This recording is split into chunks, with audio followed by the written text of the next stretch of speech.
दुनिया देख रही है जो फिलिस्तीन के साथ जो बर्बरता अपनाई जा रही है। लोग सोच समझ के काम नहीं कर रहे, बयानबाजी नहीं कर रहे, और देश को किस ओर ले जाया जा रहा, दुनिया को किस ओर ले जाया जा रहा, ये सोचने की जरूरत है।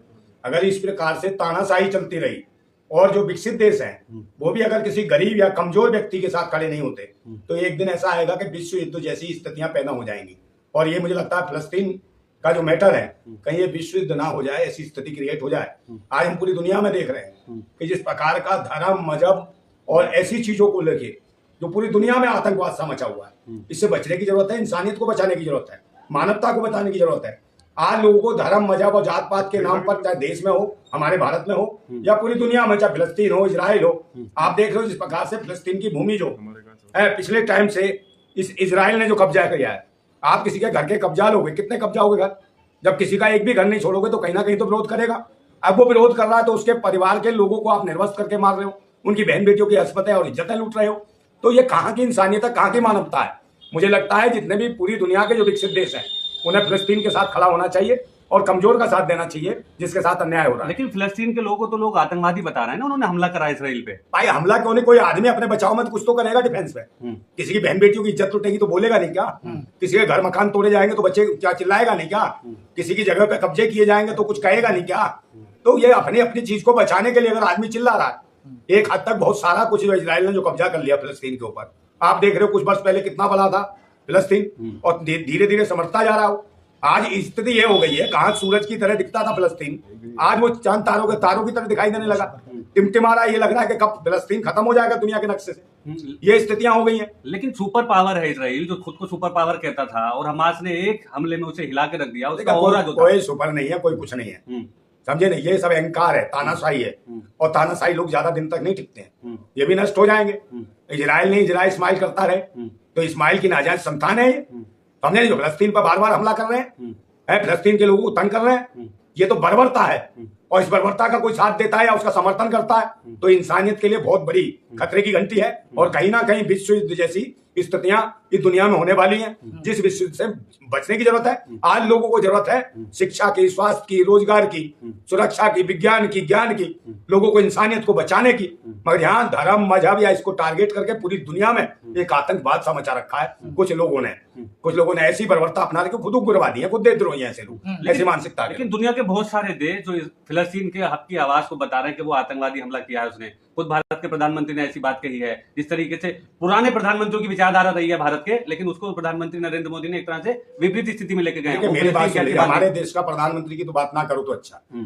उसे इजराइल दिख रहा है, वहां के लोग अच्छे लग रहे हैं, मगर उसे यहाँ हमारे देश का मणिपुर नहीं दिखता है। सबसे बड़ी समस्या की बात है, यहाँ बहन बेटियां निर्वस्त्र घुमाई जाती है, यहाँ नहीं दिखता उसे।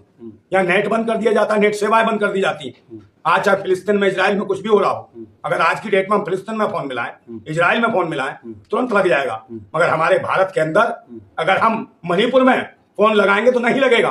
तो भारत के प्रधानमंत्री को मणिपुर देखने की जरूरत है, इजराइल और फिलिस्तीन देखने की जरूरत नहीं है। ये फिल्म बनाने का, ये फिलिस्तीन छोड़ो, अपने देश को देखो। अपना देश संभल नहीं रहा, यहाँ भी धर्म मजहब के नाम पे आतंकवाद बतवाते हो और ऐसे ही विद्रोहियों का, आतंकियों का, उग्रवादियों का साथ देते हो। समझे? तुम्हारी मानसिकता बताती है। वो कट्टरपंथी लोग कट्टरता दिखा के लोगों को, इंसानियत को कुचलने का काम कर रहे हो, तुम भी यहाँ कट्टरता दिखा के देश को बर्बाद कर रहे हो, इस देश को बेच रहे हो। यहाँ कहते हो बेटी बचाओ, बेटी पढ़ाओ, और बेटियों की इज्जत लुटवाते हो, निर्वस्त्र करके घुमाते हो। और उसी सेना के नाम पे कहते थे क्या पहला वोट मुझे सेना के नाम पर मिलेगा, क्या सेना के जवान पर वोट मिलेगा, ये प्रधानमंत्री कहता था। और उसी सेना के पूर्व सैनिक की पत्नी को निर्वस्त्र करके घुमाया इन्होंने। इनकी भारतीय जनता पार्टी की सरकार में है, बलात्कारी जनता पार्टी की सरकार में उस भारतीय सेना के जवान की महिला को निर्वस्त्र करके घुमाया, उसका बलात्कार किया, उसका चीरहरण किया, उसके गुप्तांगों के साथ उल्टी सीधी हरकतें की गई। तब प्रधानमंत्री कहाँ थे? चोचबंद थी।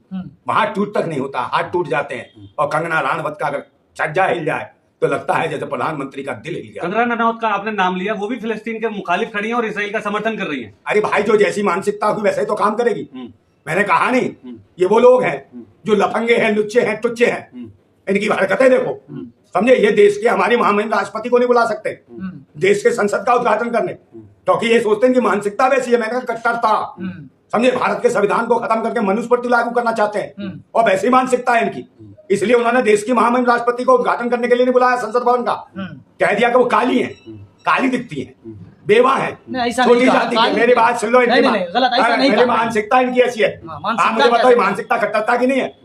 आप जो एक इंसान को इंसान नहीं समझते, उसे जानवर बताते हो। आपके इनकी कहानी किससे सुनिए? लेकिन प्रधानमंत्री लेकिन हम बात कर रहे हैं फलस्तीन की। फलस्तीन में जिस तरह से यहूदी, जब आपको एक तस्वीर मैंने दिखाया था, उस तस्वीर में फलस्तीन पूरा था नक्शे पर, लेकिन अब फलस्तीन खत्म हो रहा है इजराइल की वजह से। फलस्तीन करवा लो, चाहे हमने भी बहुत धर्म मजहब की बहुत सारी किताबें दुनिया भर की चीजें पढ़ी हैं। अगर हम यहाँ बोल रहे हैं तो मैं उसके जवाब में फलस्तीन के समर्थन में बोलता हूँ कि मैं मुसलमान नहीं, मैं मुसलमान नहीं, मैं मुसलमान नहीं, मूसा के दिमाग वाला। मैं मुसलमान नहीं, मैं मुसलमान नहीं, मूसा के दिमाग वाला।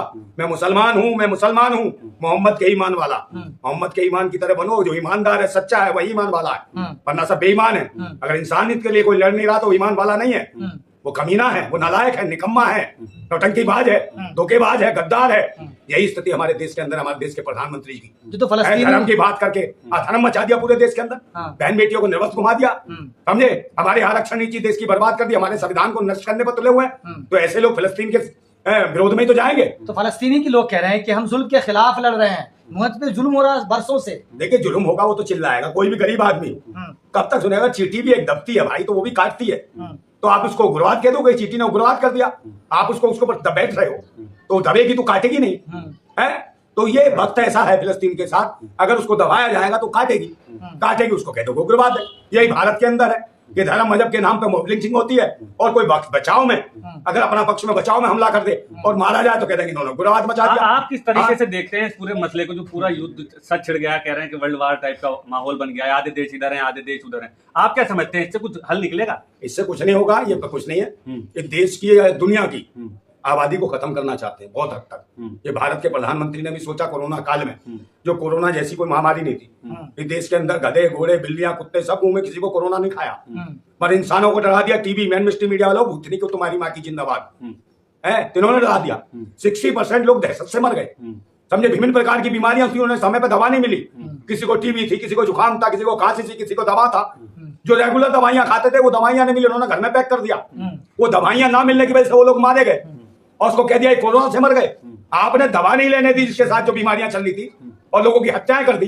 तो ये आतंकवाद या देशद्रोही नहीं है, ये तानाशाही नहीं है। लेकिन अमेरिका के रोल को कैसे देखते हैं, जो दुनिया में सुपर पावर बनता है और वो इजराइल के समर्थन में जाके खड़ा हो गया अमेरिका, चंद लोगों के खिलाफ? देखिए, अमेरिका को मैं एक चुगलखोर लुगाई के रूप में देखता हूँ। लुगाई? हाँ, लुगाई है वो, और चुगलखोर लुगाई है। उसने आज तक जितने भी दुनिया में जो युद्ध हुए हैं, सब कहीं ना कहीं अमेरिका का पीछे से हाथ होता है। कहीं हथियार देने हो, आतंकवाद के लिए, देशद्रोही के लिए, हर कौम, हर धर्म, हर जगह इसने ऐसा आतंकवाद मचवाया। अमेरिका का बहुत बड़ा हाथ है। किसी भी मुल्क को बर्बाद करना हो तो समझ लीजिए, उसमें देख लीजिएगा पीछे उनकी जो हिस्ट्री निकलती है, उसमें अमेरिका का हाथ होता है। अच्छा। अमेरिका ऐसे ही विश्व पावर नहीं बन गया, इससे पहले सोवियत संघ होता था, समझे? ये वो लोग हैं, मैंने कहा चुगलखोर लुगाई। अच्छा। अमेरिका को कह सकते हो आप चुगलखोर लुगाई। कैसे? और इधर की उधर लगा के, समझे, कभी इसको मरवाना, कभी उसको मरवाना, कभी इसको मरवाना, और अपने आप को विश्वगुरु स्थापित रखना। लेकिन नंदा भाई, एक सवाल है कि जिस तरह से इजराइल का पूरी दुनिया में था कि डिफेंस बहुत अच्छा है, उनकी सेना बहुत अच्छी है, उनका हेलीकॉप्टर बहुत अच्छा है, लेकिन एक हमले में जैसे 5000 रॉकेट दागे गए, उसके बाद पूरी दुनिया को ये पता चल गया कि ये खोखला साबित हो रहा है। अरे साहब, जिसकी मानसिकता सही नहीं होगी उसका क्या सही होगा? उसका कुछ भी सही नहीं है। जिसकी मानसिकता इंसानियत की दुश्मन हो, वो क्या चीज सही बनाएगी? उनके जहन ठीक नहीं है, उनका दिमाग ठीक नहीं है, उनकी सोच ठीक नहीं है। जो लोगों के घरों पे कब्जे कर रहे हैं, लोगों की बहन बेटियों की इज्जतें लूट रहे हैं, असमतें लूट रहे हैं, और उनके वीडियो वायरल कर रहे हैं, उनके शरीर पर चढ़ चढ़ के कर रहे हैं, ऐसे वीडियो वायरल होते हैं। तो इंसानियत के लिए इससे बड़ी शर्मसार कोई बात नहीं है। और अगर इसी तरीके से चलता रहा तो इस दुनिया के बहुत सारे देश हैं जो फिलिस्तीन के समर्थन में आ जाएंगे, और विश्व युद्ध जैसी स्थितियां उत्पन्न हो जाएंगी, जो इंसानियत के लिए बहुत बड़ा खतरा होंगे। लेकिन एक सवाल यह है नंदा भाई जी, जिस तरीके से लोग इसराइल के समर्थन में उतर रहे हैं, जैसे मैंने कंगना रनौत का नाम लिया, उसी तरीके से लोग फिलिस्तीन के समर्थन में भी उतर रहे हैं, तो उन पर कार्रवाई हो रही है। अलीगढ़ मुस्लिम यूनिवर्सिटी में लोगों ने फिलिस्तीन के समर्थन की बात कही तो उन पर केस दर्ज हो गए। ऐसे नाजुक हालात में आप देश के मुसलमानों से क्या कहना चाहते हैं कि वो शांति से अपना एहतजाज करें और मुकदमों से? मुसलमानों को ही क्यों कहूंगा मैं, जो भी इंसानियत का रक्षक है, जो इंसानियत का भला चाहता है जी, वो हर आदमी फिलिस्तीन के समर्थन में खड़ा होगा। जो चाहता है इंसानियत बचनी चाहिए, जो चाहता है कमजोर वर्ग के व्यक्ति को, या कमजोर जो दवा कुचला है, उस आदमी के साथ जो खड़ा होता है, उसको खड़ा होना चाहिए हर इंसान को। कमजोर आदमी के साथ खड़ा होना। आज फिलिस्तीन की हालत कमजोर व्यक्ति की तरह है, एक कमजोर है, उसके साथ सारी दुनिया को, और कमजोर के साथ जो खड़ा होता है, आप उसको समझ लीजिए ईश्वर है, अल्लाह है, सब कुछ उसको समझिए। तो इस वक्त जरूरत है फिलिस्तीन के साथ खड़े होने की। और हम बयान दे रहे हैं तो सरकार हम पे मुकदमा ठोक दे, तो ये उसकी मानसिकता है, समझे, क्योंकि वो भी वैसी है। वैसी सोची मानसिकता के हैं, जो कट्टरता को ज्यादा वो देते हैं। मतलब इन्हें मतलब नहीं है शिक्षा, स्वास्थ्य, रोजगार, सुरक्षा से, लोगों को भाईचारे से, देश को आगे बढ़ाने से। इन्हें विश्वगुरु नहीं बनाना हमारा भारत विश्वगुरु से पहले खत्म कर देना चाहते हैं। और देख रहे हैं हम इनके शासनकाल में 9 साल से ज्यादा हो गए। समझे नहीं, हमारे देश में हुआ क्या? रोजगार की स्थिति कमजोर, शिक्षा के केंद्र बंद कर दिए, स्वास्थ्य सेवाएं ठप हैं, सुरक्षा की गारंटी तो ऐसी कि बहन बेटियों की इनके नेता ही इज्जत लूट लेते हैं भूतनी के। शर्म नहीं आती है, हाहाकार मच रही है। धर्म की नगरी उज्जैन जैसी धर्म की नगरी, महाकाल की महानगरी, उसमें एक बच्ची 13 साल की बच्ची, अबोध बच्ची, एक दलित बच्ची, उसका रेप हो जाता है, वैसी धनिंद कर देते हैं। और शिवराज मामा को दिखाई देता है कि भांजी निर्वस्त्र घूम रही है, उसका खून टपक रहा है। तो ऐसे वैसी दरिंदों की सरकार है, जो साक्षात जो मामा बनते हैं वो कंस मामा है आज की डेट में, जो भांजियों के बलात्कार करवा रहे हैं। लेकिन अगर मोदी जी आपको सुन रहे हो तो उनसे क्या कहना चाहेंगे? जिस तरीके से अटल बिहारी जी ने भी फिलिस्तीन का समर्थन किया था, और पहले तमाम जो भी प्रधानमंत्री रहे सबने फिलिस्तीन का समर्थन किया, और इन्होंने इसराइल का कर दिया। क्या आप उनसे गुजारिश करेंगे कि वो इस पर पुनर्विचार करें? इनकी मानसिकता को बताता है, इनकी तानाशाही हुकूमत को बताता है, इनके भैंसीपन को दिखाता है कि इंसानियत के दुश्मन है मोदी जी, इंसानियत को बचाना नहीं चाहते। अगर कहा से फिलिस्तीन के समर्थन में खड़े हो जाते तो शायद ये लगता है ये युद्ध यहीं खत्म हो जाता और समझौता हो जाता। और इंसानियत जो खून हम खून हो रही है। तो आप बड़ी बात कह रहे हैं कि प्रधानमंत्री समर्थन में आते तो युद्ध रुक सकता था, तो डिफेंड करता प्रधानमंत्री। आज दुनिया में भारत की बहुत बड़ी ताकत है। आप क्या समझ रहे हो? भारत चौथी शक्ति के रूप में जाना जाता है भारत। समझे नहीं कि देश की आबादी कितनी है, समझे, सब कुछ है, मगर भारत का एक बयान भी बहुत बड़ी ताकत दे देता फिलिस्तीन को। और शायद उनके साथ जो गलत हो रहा उससे बच सकते थे। मगर ये कट्टरपंथी लोग हैं, ये इंसानियत के दुश्मन हैं। जब भारत में बहन बेटियों को नंगा घुमा रहे हैं तो इन्हें आनंद आता है बहन बेटियों को नंगा देखने में, उनके घर तोड़ने में, उनके मकान तोड़ने में, उनकी जमीनें छीनने में। यही भारत के अंदर किया है इन्होंने। ऐसे ही लोगों का समर्थन करेंगे क्योंकि पहले प्रधानमंत्री रहे, वो सुलझे हुए थे, समझे हुए थे, समर्थन और इनके आका थे, इनके बाप थे। ये अपने बाप की बात नहीं समझ सके तो ये किसके होंगे?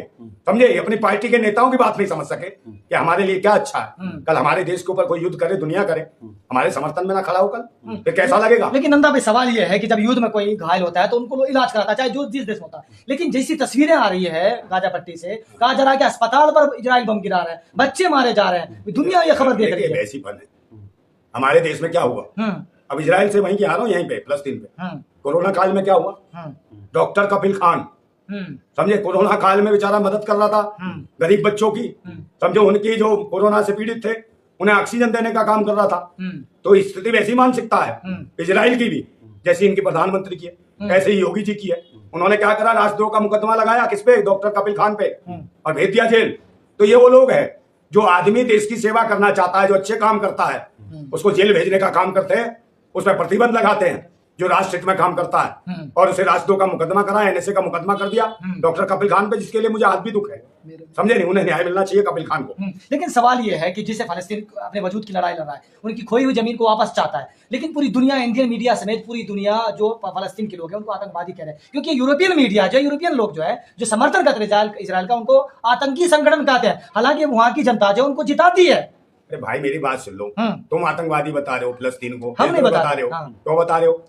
भाई कोई आदमी किसी को मारोगे, बार बार मारोगे, बार बार छीनोगे उसकी, बार बार इज्जत नोचोगे, कभी तो विरोध करेगा। अब विरोध भी कर रहा है, उसके जो जख्म दे दिए वो आ भी ना भरे, और आ भी भर रहा है तो तुम्हें लग रहा है कि चिल्ला रहा है या चीख रहा है। समझे नहीं, लोगों को उसका साथ देना चाहिए, मरहम लगानी चाहिए उसके जख्मों पर, उसकी मदद करनी चाहिए फिलिस्तीन की। समझे, फिलिस्तीन में भी इंसान रहते हैं भाई, सबकी बहन बेटियां हैं, बच्चे हैं, परिवार है, छोटे छोटे बच्चे होंगे हैं, उनको सम्मान देना चाहिए, उन बच्चों की जिंदगी को बचाना चाहिए। समझे, मैं कहता हूं फिर भी कि जब तानाशाह ज्यादा हो जाते हैं तो फिर क्रांति छिड़ती है। और आप ये ना सोचे कि फिलिस्तीन को मिटा दोगे, मगर क्रांति के बम फूटते रहेंगे अगर ये लोग दब ही गए। समझे, इजराइल सुखी नहीं रहेगा, इजराइल को खतरा हो जाएगा। फिर मैं कहता हूं कि वो गुलाम बड़े बुज़दिल हैं, वो गुलाम बड़े बुज़दिल हैं जो कहते हैं क्रांति बड़ी मुश्किल है, और क्रांति हर मुश्किल को आसान बना देती है। तानाशाह कितना भी मजबूत हो, उसे खाक में मिला देती है, ये ध्यान रखना।